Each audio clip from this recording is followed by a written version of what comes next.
신약성경 157쪽 요한복음 7장 37절부터 39절까지 말씀, 우리 얼마 되지 않기 때문에 우리 한 목소리로 세 구절을 함께 읽어보도록 하겠습니다.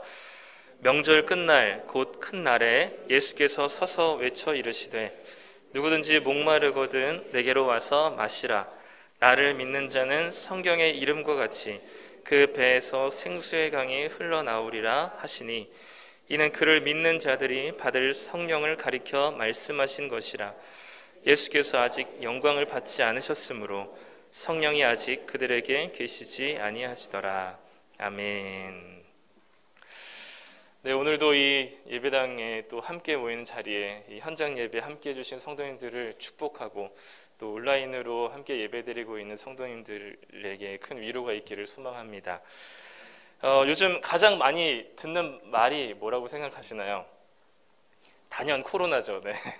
뉴스를 봐도 코로나, 휴대폰에 잉 울리면 보면 또 코로나, 또 다른 사람들과 얘기거리도 다 코로나입니다. 이 코로나라는 단어, 이 말을 들으면 어떤 느낌이 좀 오시나요, 이제는? 저희 코로나를 대한 지 한 6개월 정도가 지났는데, 저는 개인적으로 좀 이제 코로나를 들으면 막 피로감이 몰려오는 것 같아요. 네, 왜냐하면 이 코로나라는 말은 사실 어려운 말은 아니지만 이게 그렇게 좋은 말이 아니기 때문에 좋지 않은 말들을 계속해서 노출시키고 듣다 보니까 코로나라는 말만 들어도 막 되게 많은 피로감이 옵니다. 반대로 사랑이라는 말을 자주 들으면 어떨까요? 네, 사랑이란 말은 지겹지 않은, 아주 들으면 생기 넘치는 말인 것 같습니다. 그래서 오늘은 피로감을 주는 이런 좀 묵직한 단어보다는 좀 질리지 않고 생기 넘치는 생명이라는 이야기를 좀 같이 나눠보고자 합니다. 본문 말씀 37절에 보니까요, 명절 끝날 곧 큰 날에라고 이제 시기를 명확하게 기록하고 있습니다. 유대인의 명절, 특히 3대 명절이라고 할 수 있는 큰 세 가지 명절이 있는데, 첫 번째 유월절, 그리고 맥추절, 그 다음에 초막절이 있습니다.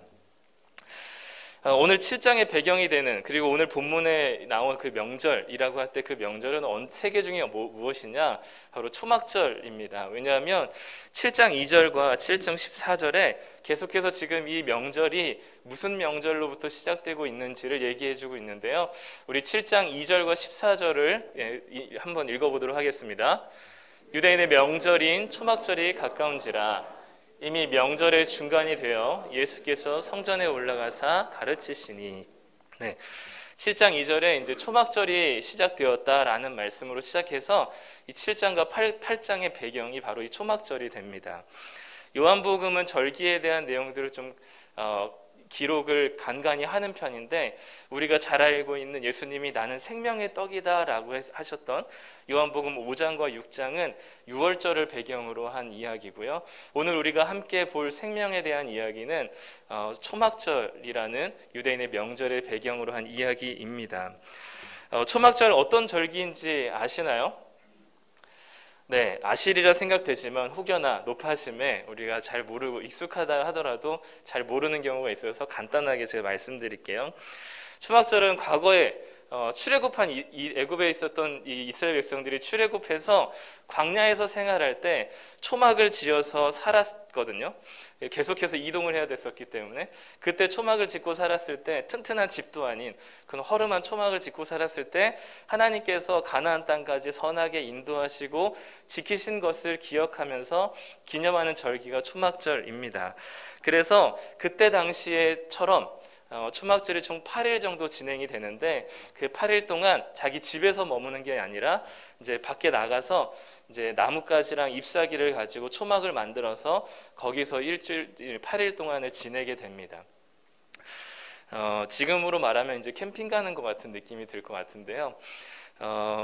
예수님 시대에도 이 초막절을 지키기 위해서 각지에 흩어져 있던 수많은 유대인들이 예루살렘 성전이 있는 곳으로 몰려들었습니다. 수만 명의 유대인들이 몰려드는 아주 큰 절기였는데, 특별히 이 시기 초막절은 이 과일을 추수하는 시기였어요. 그러니까 유대인들은 원력을 사용했어요. 지금 우리는 태양력을 사용하잖아요. 그래서 이 초막절은 대략 9월에서 10월 사이가 됩니다. 그때 되면 이스라엘은 뭐가 가장 많이 나오냐면 포도랑 올리브 수확이 가장 크거든요. 그래서 그런 수확들을 저장하는 날이다라고 해서 수장절이라고도 부릅니다. 그래서 이 초막절은 8일 동안 초막을 지어서 머물면서 하나님께서 그때 우리에게 광야에서 우리를 베풀어 주셨던 하나님의 은혜, 하나님의 인도하심을 기억하며 함께 같이 기뻐하며 즐거워하는 축제였습니다. 그러니까 오늘 우리 37절의 명절 끝날, 곧 큰 날이라고 하는 것은 바로 이 초막절 8일 중에 가장 마지막 때는 8일째 되는 날이라고 보시면 돼요. 그 8일째 되는 날에 예수님께서 갑자기 누구든지 목마르거든 내게로 와서 마시라 라고 목소리를 외치십니다. 그냥 말씀하신 게 아니에요. 37절에 보니까 예수께서 서서 외쳐 이르시되 라고 기록합니다. 예수님께서 모두가 다 이 8일째 축제의 기간들 속에서 예수님께서는 서서 외쳐 이르셨습니다.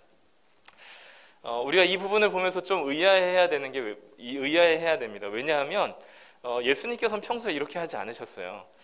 예수님께서는 조용히 자기에게 오는 사람들에게 조금 말씀을 가르치셨지 한 번도 이렇게 큰 목소리로 주변에 이 이목을 집중시켜서 사람들을 끌어모으는 일들은 하지 않으셨습니다.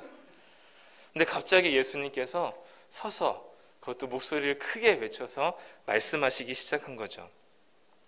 게다가 요한복음은 이런 예수님의 이 과장된 행동을 언제 하셨는지를 분명히 기록하고 있어요. 우리가 읽었듯이 명절 끝날 곧 큰 날에 예수님께서 서서 이례적으로 예수님께서 큰 소리로 말씀하셨다라는 것을 기록하고 있거든요.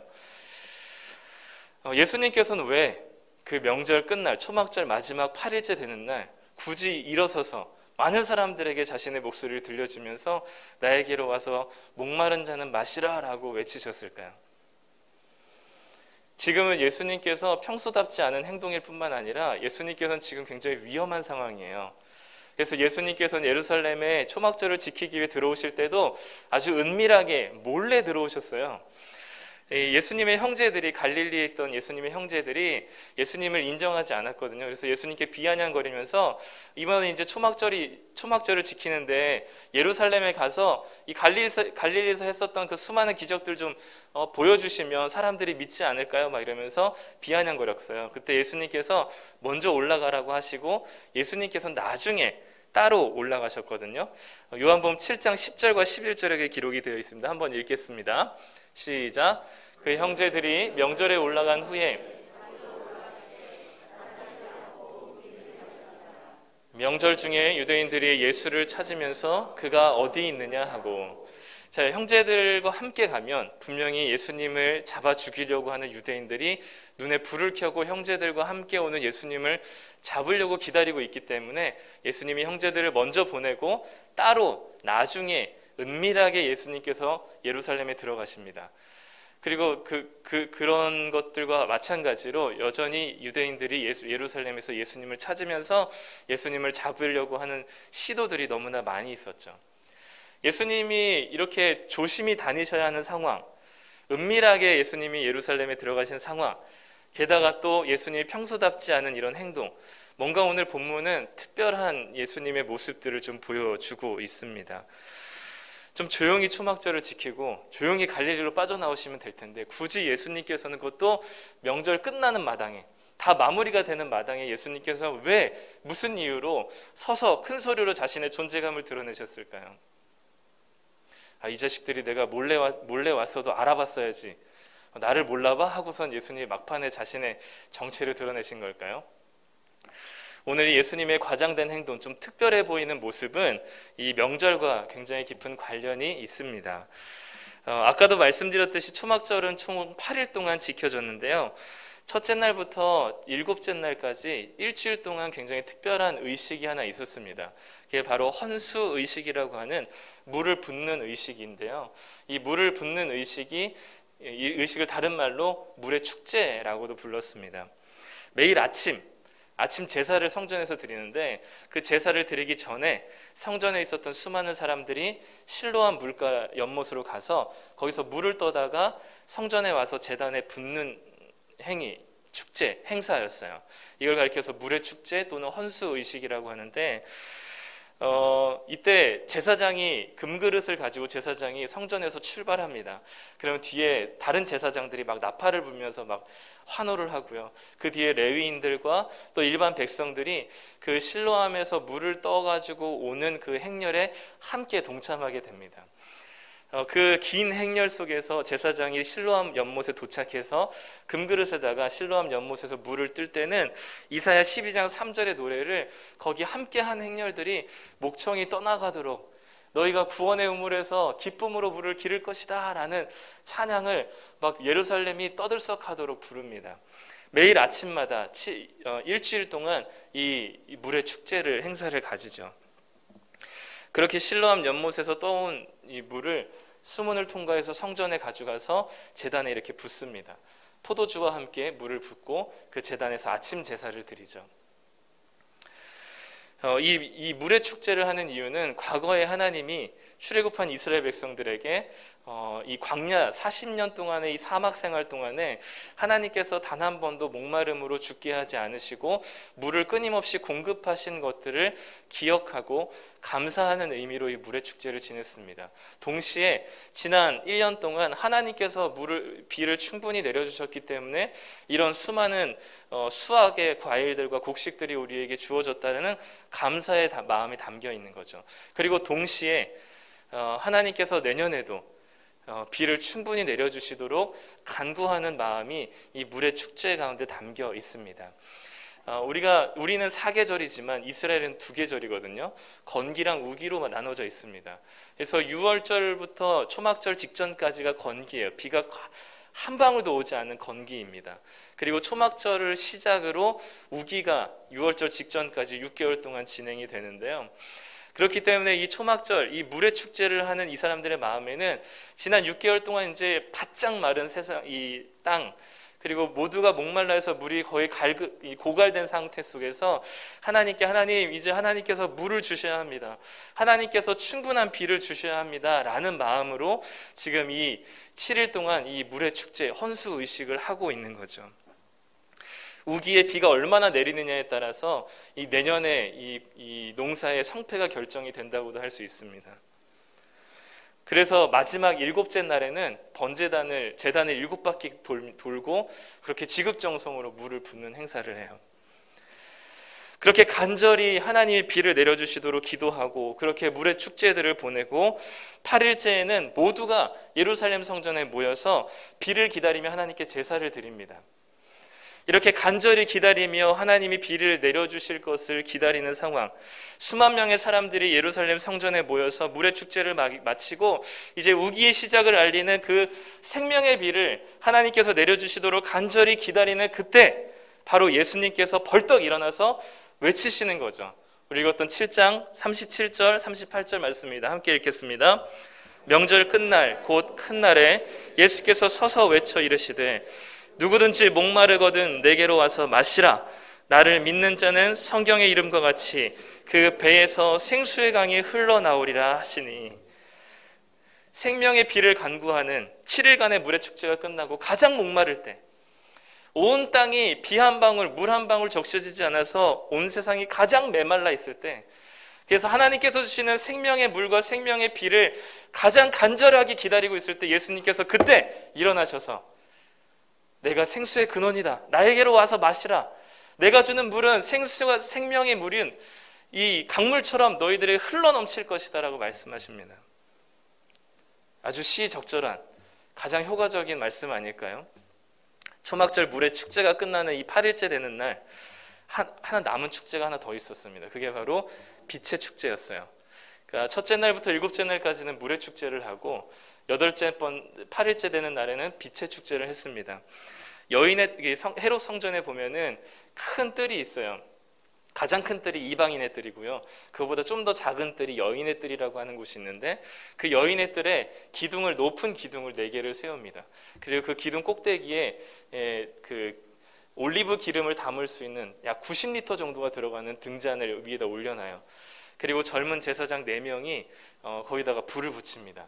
그러면 이 높은 4개의 등대 때문에 예루살렘 성전뿐만 아니라 그 예루살렘 온 도시가 아주 빛으로 휘황찬란하게 됩니다. 온 구석구석 이 빛이 비춰지지 않는 곳이 없어요. 그래서 그 당시 이 빛이 비춰진 상황을 그림으로 그린 다음에 있는데요. 네, 이렇게 됩니다.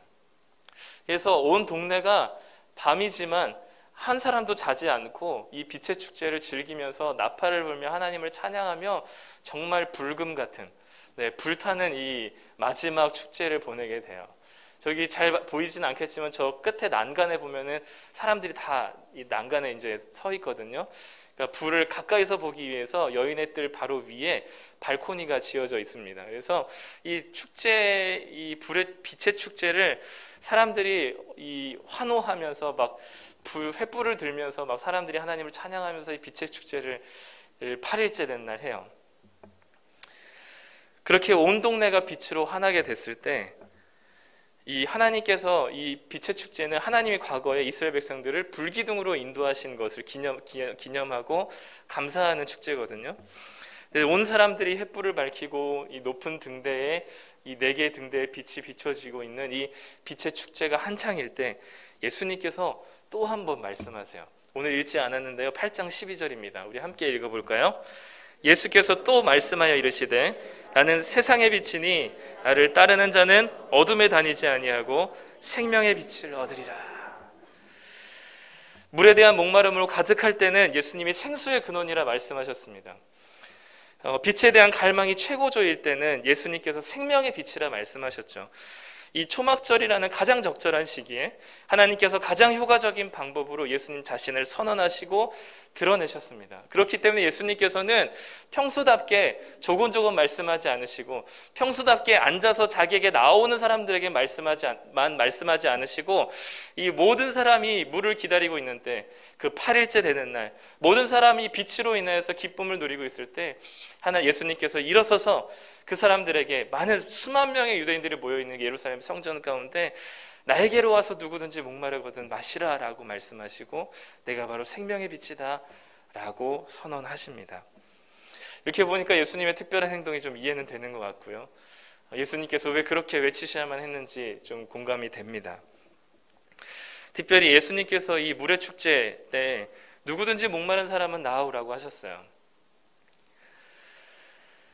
그리고 예수님께서 성경에 기록된 대로 그 배에서 생수의 강이 흘러넘칠 것이다 라고 말씀하셨습니다.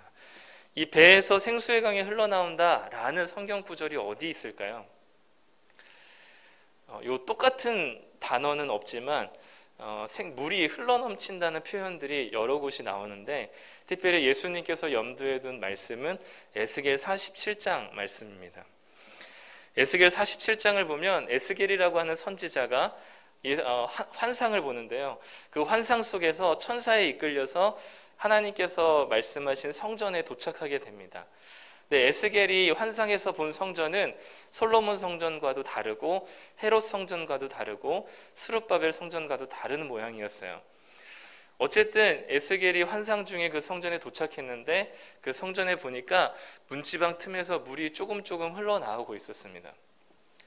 근데 그 물이 흘러나오면서 제단을 지나 그리고 성전을 지나 밖으로 막 흘러 넘쳐가고 있었던 거죠. 에스겔 47장 1절에 이렇게 기록하고 있습니다. 함께 읽겠습니다. 그가 나를 데리고 성전문에 이르시니 성전의 앞면이 동쪽을 향하였는데 그 문지방 밑에서 물이 나와 동쪽으로 흐르다가 성전 오른쪽 제단 남쪽으로 흘러내리더라. 제단 넘쳐서 성전 밖으로 막 흘러가고 있습니다. 예루살렘 성전으로부터 시작된 생명의 물이 이스라엘이 과거 광야 시절에 마시던 물과는 비교할 수 없을 정도로 엄청난 많은 풍성한 물이 막 흘러 넘치고 있어요. 처음에는 발목까지 찼습니다. 그 다음에 무릎까지 찼어요. 그 다음에 허리까지 찼어요. 그 다음에는 에스겔이 도저히 건널 수 없을 만큼 강물이 불어났습니다.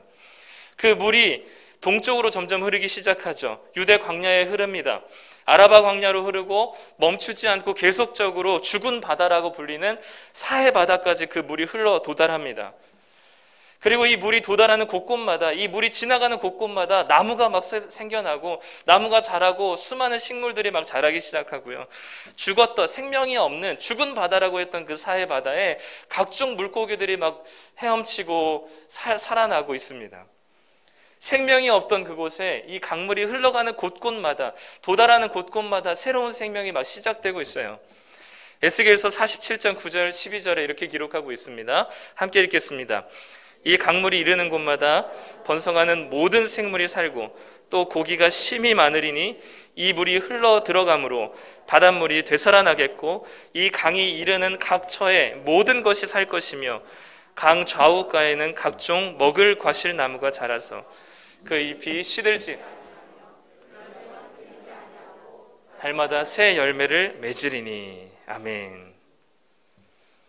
에스겔 47장의 이 말씀, 물이 예루살렘 성전으로부터 시작되어서 다른 곳곳마다 새로운 생명을 탄생하게 되고 죽었던 바다까지 살려내는 놀라운 생명력 있는 생수가 강물처럼 흘러가는 게 에스겔 47장의 에스겔이 본 환상이었어요.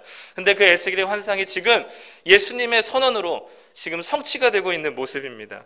이전에는 이 이스라엘 백성들이 광야에서 찔끔찔끔 마시던 물과는 차원이 다른, 비교가 되지 않은 그런 엄청난 물이었습니다. 잠깐 목마름을 해결하는 물 정도가 아니라 영원한 하나님께서 주시는 참 생명의 물이었습니다. 돌로 지어진 예루살렘 성전이 더 이상 아니었어요.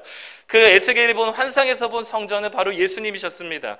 참된 성전이신 예수님으로부터 시작된 생명의 물이 멈추지 않고 풍성하게 흘러가고 폭포수같이 부어질 것을 예수님께서 오늘 선언하고 계신 거죠. 물을 갈망하는 초막절에 예수님께서 주시는 생명의 물이 그들의 목마름을 해결할 것이고 영원한 영생수가 될 것을 말씀하십니다.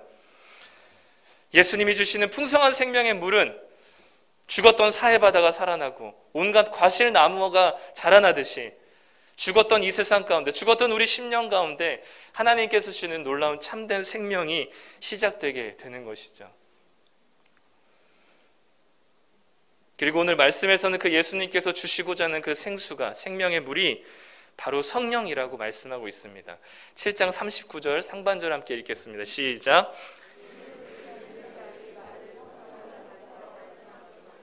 네, 이 생수의 강이 바로 성령이라고 요한이 친절하게 설명하고 있어요.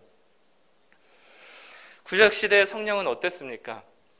특정한 사람에게 특정한 시기에 아주 잠깐 성령이 임했습니다. 하나님의 영이 모든 사람에게, 하나님의 백성이라고 모든 사람에게 임하지 않고 특정한 누군가에게 잠깐 한시적으로 하나님의 영이 임했어요. 그러나 이제는 예수님을 믿는 모든 자에게 한 명도 예외 없이, 그 사람이 선지자이든 제사장이든 일반 백성이든 거지든 가난한 사람이든 남녀노소 구분 없이 하나님께서 충분한 성령을 부어주실 것이라고 약속하셨습니다. 이것은 에스겔이 약속한 환상에서 본 그 생명의 물, 그 성령을 가리키는 것 뿐만 아니라 요엘도, 우리가 잘 알고 있는 요엘서에도 마찬가지로 기록되어 있죠. 마지막 때에 남녀노소 구분하지 않고 하나님께서 성령을 부어주실 것이다, 하나님의 영을 모든 사람에게 부어주실 것이라고 했던 그 마지막 때가 바로 이 예수님이 선언하시는 이때인 것이죠. 참된 성전 되신 예수님을 믿음으로 그분과 연합된 모든 사람에게 성령을 부어주시겠다 말씀하십니다. 그렇기 때문에 이 예수님께서 선언하신 이 선언은 에스겔을 통해서 하나님이 약속하신 성령을 부어주시는 마지막 때가 지금이다, 지금 나에게로 와서 이 생명의 물을 받을 마지막 때이다, 나에게로 와서 생명의 성령의 물을 마음껏 마시라 라고 말씀하고 계십니다.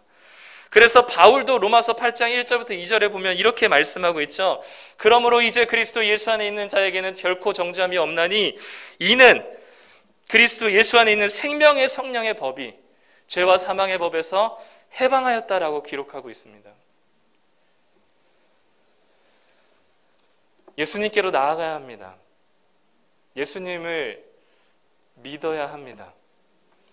그냥 이거는 습관적이고 형식적이고 우리가 너무나 많이 들어왔던 말이기 때문에 익숙하고 진부한 말일지 모르겠지만 다시 한번 우리 성도님들에게 요청합니다. 예수님을 믿으셔야 합니다. 진짜 예수님을 믿어야 합니다. 예수님을 믿음으로 그 간헐적으로 구약의 이스라엘 백성들이 받았던 성령을 이제는 충만하고 풍성하게 받을 때입니다. 우리 알잖아요. 이 세상 그 어떤 것으로도 우리의 목마름을 해결할 수 없습니다. 그 어떤 것으로도 우리의 빈 공간을, 공허함을 채울 수가 없습니다. 잠깐은 그 목마름을 잊을 수 있지만 잠깐은 우리가 다른 것에 정신이 팔려가지고 우리가 다른 것에 우리가 잠깐 목매일 수 있지만, 그리고 잠깐은 만족하고 있다고 착각할 수 있을지 모르겠지만 결국 우리 안에 해결되지 않는 존재적인 공허함이 있습니다. 우리 안에 해결되지 않는 목마름이 여전히 남아 있습니다. 수많은 부동산이 우리의 목마름을 해결해 주지 않아요. 자녀들의 수없는 성공들이, 또 우리에게 가지고 있는 자산들이 우리의 목마름을 해결해 주지 않습니다. 그 어느 것으로도 채울 수 없는, 그래서 매년 초막절 때마다 물의 축제를 통해서 물을 구했던 유대인들처럼 매번 다른 것들을, 우리의 목마름을 채우기 위해서 매번 방황하는 우리들에게 예수님께서 오늘 말씀하시는 거죠. 누구든지 나에게로 와서 생명의 물을 마셔라. 그렇기 때문에 이제 우리는 예수님께 나아가서 예수님을 믿어야 할 때입니다. 그런데 예수님께서 우리에게 성령을 주시는 방식이 그렇게 간단하지가 않아요. 예수님은 지금 한마디 말씀하셨죠. 누구든지 목마른 사람은 나에게로 와서 마시라 라고 해서 굉장히 쉽게 느껴지지만 예수님께서 우리에게 성령을 주시는 방식은 결코 쉽지 않습니다. 요한복음 7장 39절 하반절 우리 함께 읽어보도록 하겠습니다. 예수께서 아직 영광을 받지, 성령이 아직 그들에게 계시지 아니하시더라. 아직 영광을 받지 않으셨다는 말이 무슨 의미일까요? 요한복음은 이 말을 예수님의 때가 아직 이르지 않았다라고 표현하는데, 이 예수님의 때라 함은 십자가 죽음을 가리킵니다. 요한복음 8장 28절도 동일하게 기록하고 있어요. 예수님께서 너희가 인자를 든 후에야 내가 그인 줄 알 것이다. 이 예수님께서 들리다라는 얘기는 이 땅에서 십자가에 못 박혀서 이 땅 위에 들려질 것을 얘기하는 십자가 사건을 얘기합니다. 예수님이 십자가에 달려 죽으셔야, 그제서야 예수님이 우리에게 주신 생명의 빛이 비춰집니다. 예수님께서 죽으심으로 우리에게 생명의 물이 공급되게 하셨습니다. 이스라엘 백성들이 광야에서 초막에 지낼 때 하나님께서는 저 위에서 계시지 않으셨습니다. 자신을 낮추셔서 너희들과 같이 내가 초막에 있겠다라고 말씀하시며 임시 장막을 짓게 하시고 거기서 이스라엘 백성들과 함께 그 광야 생활을 동행하셨어요. 하나님께서 자신을 낮추시고 자신의 백성들과 함께하기 위해서 자신의 존재를 그 조그만한 천막 안에 가두시고 내가 너희들과 함께하겠다라고 낮추셨기 때문에 이스라엘 백성들이 40년 광야 생활 동안에 결국 가나안 땅에 도착할 수 있었던 것처럼 예수님께서 죽으심으로 우리에게 생명의 물을 주실 수 있었습니다. 예수님께서 죽으심으로 우리에게 주님의 생명의 빛이 비춰질 수 있었던 것이죠. 우리에게 생명의 물을 주시기 위해서 예수님께서 십자가에서 자신의 모든 물과 피를 쏟아내셨습니다. 우리에게 생명의 빛을 비추시기 위해서 예수님 자신은 가장 어두운 무덤으로 내려가셨습니다. 예수님께서 우리에게 흘러넘치는 생명의 물을 주시기 위해 자신은 늘 목마르셨습니다. 이게 예수님께서 우리에게 생명을 주시는 방식이었고 이게 하나님 나라의 방식이었습니다. 이것을 성경에서는 대속의 은혜라고 가리키죠. 예수님의 목마름 없이는 우리의 생명도 없습니다. 예수님의 죽음 없이는 우리에게 생명의 빛이 없습니다. 코로나가 우리의 삶을 뒤덮고 있습니다. 죽음의 공포와 불안이 우리 주변을 감싸고 있죠. 그래서 이제 세상은 코로나 이전과 이후로 나뉠 것이라고 말합니다. 어느 때보다 죽음이 가까이 있는 이 시기에 요한복음은 우리에게 참된 생명이 무엇인지 질문하고 있습니다. 예수님은 초막절에 수많은 사람들이 물의 축제를 끝내며 비를 기다릴 때 생명의 물을 주시겠다 말씀하셨습니다. 빛의 축제가 한창일 때 내가 바로 생명의 빛이다 말씀하셨어요. 과거 이스라엘 백성들에게는 제한적이고 한시적인 성령이었지만 이제 예수님께서는 흘러 넘칠 정도로 충분하고 충만한 성령의 생명의 물을 주시겠다 말씀하셨습니다. 그 그림자 같았던 구약의 약속들이 예수님을 통해서 성취되는 모습들이 보이죠. 하지만 예수님께서 우리에게 생명을 주시기 위해서 예수님 자신은 죽어야만 하셨습니다. 우리에게 생명의 성령의 물을 주시기 위해서 예수님은 물과 피를 쏟으셔야만 했고 우리에게 생명의 빛이 되기 위하여서 캄캄한 무덤에 갇히셨습니다. 그 대속의 은혜를 받은 우리들에게 성령을 마음껏 부어주셨습니다. 그리고 이제 예수님께서 우리들에게 말씀하시죠. 이제 너희들이 성전이다.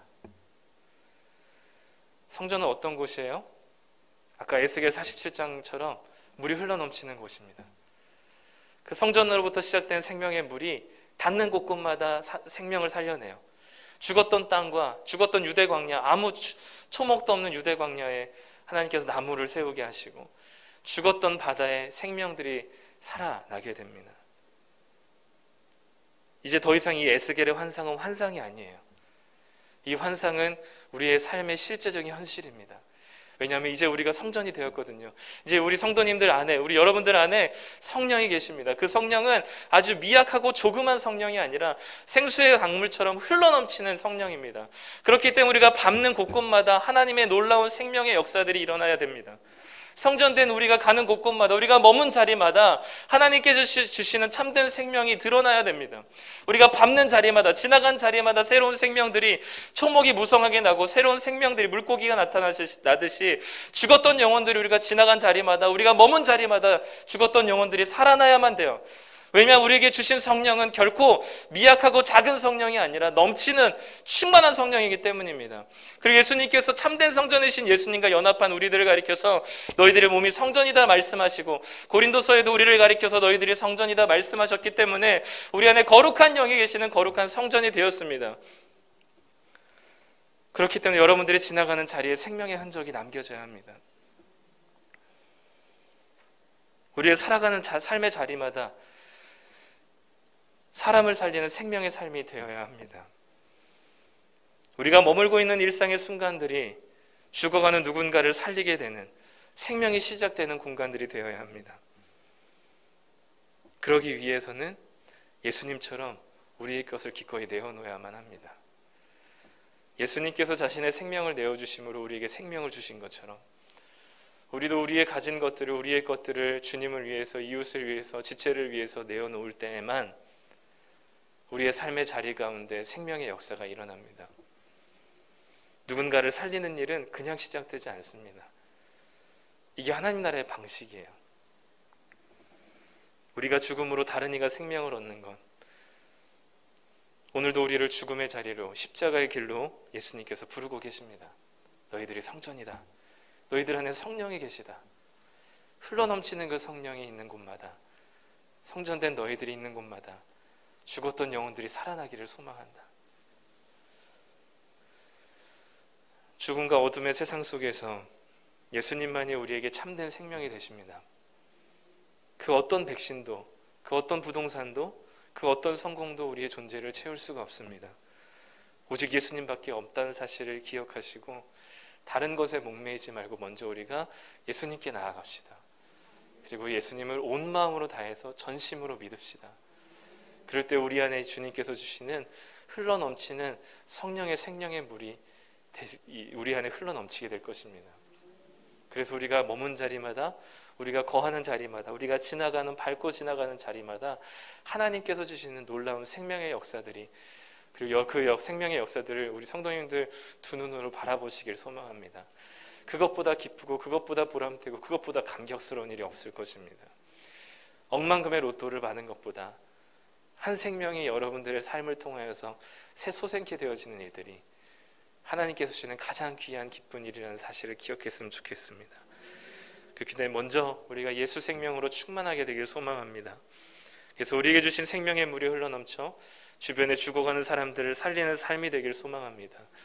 우리를 살리기 위해서 자신을 내어놓으신 주님의 발자취를 따라 우리의 것을 내어줄 때 그 예수님으로 인해서 생명의 삶으로 변화되는 그런 하나님 나라의 그런 놀라운 일들을 경험하는 우리 소품교회 모든 성도님들이 되시기를 간절히 소망합니다. 우리 시간 우리의 생명 되신 주님을 같이 함께 찬양했으면 좋겠습니다. 우리 380장 나의 생명 되신 주,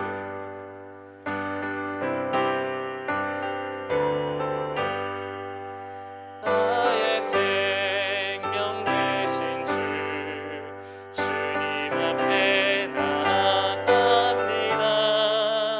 주의 흘린 보혈로 정케하사 받아주소서. 날마다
날마다 날마다 날마다 날마다 주를 찬송하겠네. 주의 사랑 줄로서 나를 굳게 잡아내소서. 이 시간 우리 같이 함께 결단하는 마음으로 기도했으면 좋겠습니다. 하나님, 우리의 목마름을 채우실 수 있고 우리의 공허한 마음을 채울 수 있고 우리의 어둠을 내쫓을 수 있는 생명의 빛, 생명의 물은 예수님이십니다. 초막절의 물의 축제 기간 동안 예수님께서 일어서셔서 누구든지 목마르거든 내게로 와서 마시라 라고 말씀하셨던 그 말씀을 기억하며 우리가 그동안 의지했던 수많은 헛된 것들을 내려놓고 주님을 붙들길 소망합니다. 주님을 믿길 소망합니다. 우리 안에 생명의 성령의 물을 허락하여 주시옵소서. 그래서 우리가 있는 자리마다, 우리가 머무는 곳마다 하나님께서 주시는 놀라운 생명의 역사가 일어나길 소망합니다 라고 우리 함께 한 목소리로 기도하도록 하겠습니다. 기도하겠습니다. 하나님 아버지, 이 시간 기도합니다. 결단합니다. 우리의 연약하심, 하나님 아버지, 오늘도 우리는 주님께로 나아가길 소망합니다. 주님 외에는 다른 것이 우리에게 소망이 없음을 기억합니다. 온전히 우리의 목마름을 해결해 주실 수 있는 분은 주님밖에 없음을 기억합니다. 우리가 주님께로 나아갑니다. 주님을 믿습니다. 우리 안에 주의 놀라운 성령의 생명의 물로 채워주시옵소서. 그 생명의 성령의 물이 우리 안에 충분히 흘러넘쳐서 우리가 머무는 곳마다, 우리가 살아가는 곳곳마다, 우리의 일상의 순간마다 생명을 살리고 죽었던 영혼들을 살리는 놀라운 하나님의 역사들이 있게 하여 주시옵소서. 우리가 그것을 두 눈으로 바라보게 하시고 하나님 나라가 무엇인지, 천국이 무엇인지를 우리의 삶 가운데 경험할 수 있도록 주님 인도하여 주시옵소서.